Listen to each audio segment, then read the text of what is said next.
Sonalika DI 740 model 2002 rate 1,65,000 अगले tyre नवे पिछले टायर चला 25 सीटों से। अगला tractor Eicher 2010 model Haryana number HR24 10 model rate 1,70,000 tyre लगभग अगले 60 का पिछले 30 बजे। इसको अगला tractor Eicher 2011 model Haryana number rate 1,82,000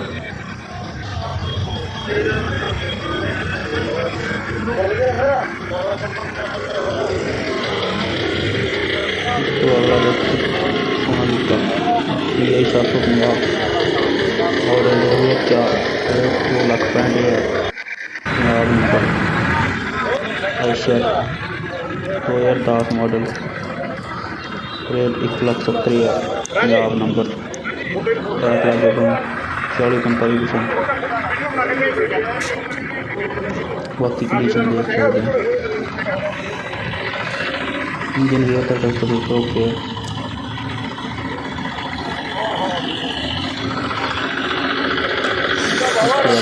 इसके बाद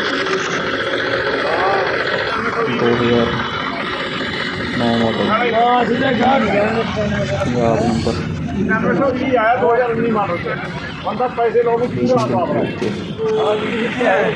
टायर लगभग 70%।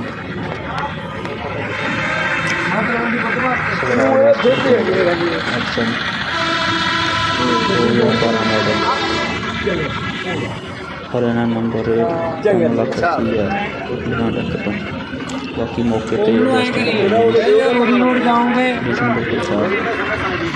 रोड जाके पीछे हट के मटी है मॉडल नंबर बाहर